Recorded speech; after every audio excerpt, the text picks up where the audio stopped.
I'm kind of a genius. I was getting kind of bummed that I had to put the strawberries in the raised bed. My original plan was to put herbs in it, and who knew that red cedar was so expensive, and I'm not buying that again. But it makes sense to have the strawberries there because they are really hard to weed around. And the way I built the raised bed, we should have minimal weeds, if not none, hopefully. Fingers crossed. But I realized they're so small and there's only 3. I can plant more things in that bed before they get bigger. Strawberries will spread, but they won't really spread until later in the season. I'm thinking like July. They're June bearing, so if they do produce fruit this year, it will be in June. But I have a 4 by 5 foot raised bed, or about 20 square feet. Right now, those strawberries are taking up maybe a square foot of that. So that's real estate that I could use for other plants, like carrots, parsnips, maybe even some radishes and other root vegetables. So I think that's what I'm gonna do. I think I'm gonna plant a couple rows of carrots and parsnips for sure. Get those going because they take way longer than I realized. And then maybe get some radishes in there. If it were the regular garden, I probably wouldn't do it because the soil fertility is not there. But that's fresh compost, so it's raring to go to feed plants. But you want to know something really funny? I don't eat half those things. I don't really know why I bought the seed, except I kind of gave in to the... I don't know. But I will say I had some beet chips. They were like potato chips made out of beets and I think parsnips, and they were amazing. So I'm planting them. I don't know if I'll use them or I'll give them to some people or maybe see if I can sell them at like a produce stand or something this summer. We'll just have to see. But radishes, beets, parsnips. I've never had a parsnip in my life. Never. That might be the extent of the weird things that I have seeds for and plan to plant that I don't really eat, but we'll just have to check. I just found out that we have our first case confirmed in our county, and it's kind of affecting me more than I realized. I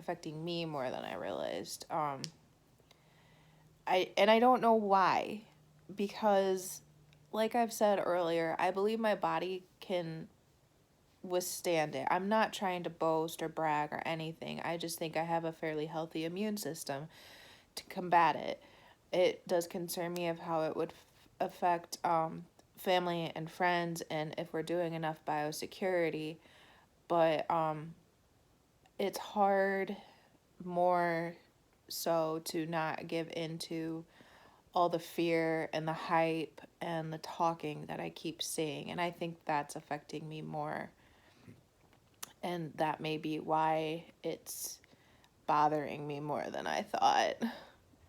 I'd like to know how many people are affected because of the constant talking and circulating stories and obsessing over this thing, and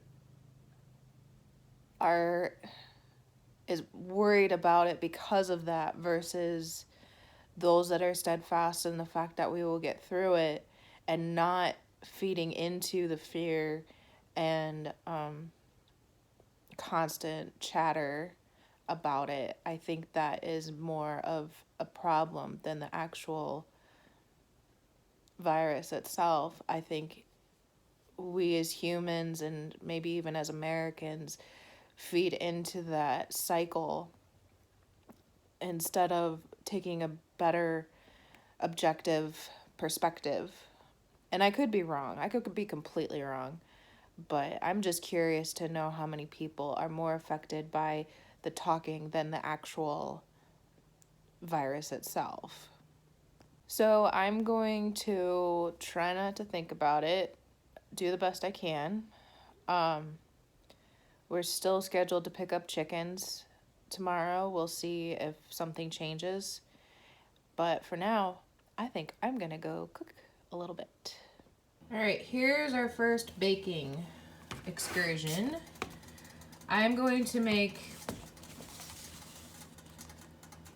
cornmeal mush. It is amazing. It sounds gross, but it is amazing. I love it. I don't like grits, but I love cornmeal mush the way my grandma made it, and now my mom makes it. And we never used to get it very often, but I always remember loving it. And all you do is you get a container of cornmeal, and on the back there's a recipe for cornmeal mush. There's the ingredients you need. You just need one of these cornmeal containers, water and salt, and a little bit of a lack of fear because this can get a little violent with the boiling. But the one thing my grandma did, and now my mom and I do, is you add a stick of butter. Now I'm doing 2 batches, that's why I have 2 sticks of butter. But you add butter to the recipe on the back of the cornmeal. It is just amazing. You won't regret it. So you have to boil some of the water first, and it's almost there. You mix the rest of the ingredients, the cornmeal, a little bit more water. Just read the instructions, and the salt, and you pour it into your boiling water. I'm gonna add the butter, and there's a couple more instructions you read on the back of the cornmeal. And then when that's all done, I'm gonna pour it into loaf pans. I might just use one big, deep pan for my double batch because I think it will fit in there. All right, I added the cornmeal mixture to my boiling water, and I added the butter. And once it thickens, you're supposed to put the lid on for 5 minutes. But also once it thickens, it will start popping, like, because it's boiling and it's hot, so just be super careful. But I'm gonna keep stirring until it thickens and the butter melts. So it's pretty much thickened, the butter's melted. When you're stirring, be sure to stir the bottom of the pan because it likes to stick there. So I'm gonna call that pretty good. Get rid of that. Turn my stove down a little bit. Yeah, see how it's popping? You just have to be careful that it doesn't pop on you because that's super hot. Make sure that's turned down low. And after the 5 minutes are up, I'm gonna transfer it in my loaf pan. So it's a good thing I had both pans because it definitely was not gonna fit in this pan. The directions on the carton say to just serve hot in a certain way, but what we've done, and I love it this way, is we let it set up in these loaf pans and we let it cool, and it like, I don't know how to describe the consistency, but it kind of hardens up a little bit. And then we slice it like a loaf of bread, just thin slices, and then we fry it. And you can put some butter in there and fry it, flip it over, cook it so it's heated all the way through. Sometimes it's really good when you can get a nice little crust on there. And then we'll serve it plain, or you can add more butter, salt and pepper, however you like it. But this is like one of those like comfort foods for us. So if you're looking for something to do, this is pretty cheap. Most people have the rest of the ingredients available.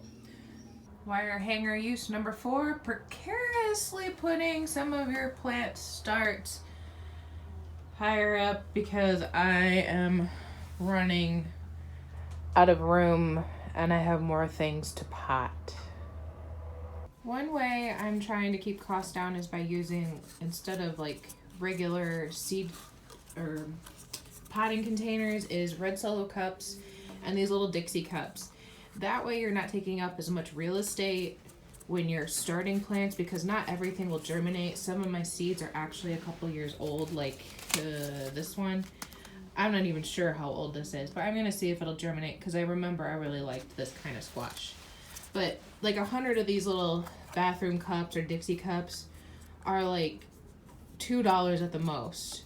And then you just drill a hole. I think this round I used a nail because I didn't have a drill at the time. But you drill a couple holes and then you got a cheap plant start cup. Well, I got most of the zucchini planted, zucchini slash squash. I planted 2 different kinds of carrots. And yes, I got one of them because they said it can withstand neglect. And I came back in the house and I couldn't resist, whoa, trying the cornmeal mush. And it's just like Grandma made it, if I do say so myself. So I hope everyone is doing well, both physically and mentally, and staying safe. Let us know how you're doing in the comments. Check out our Facebook page and blog. We'd love to hear from you. We'll see you. Have a good night.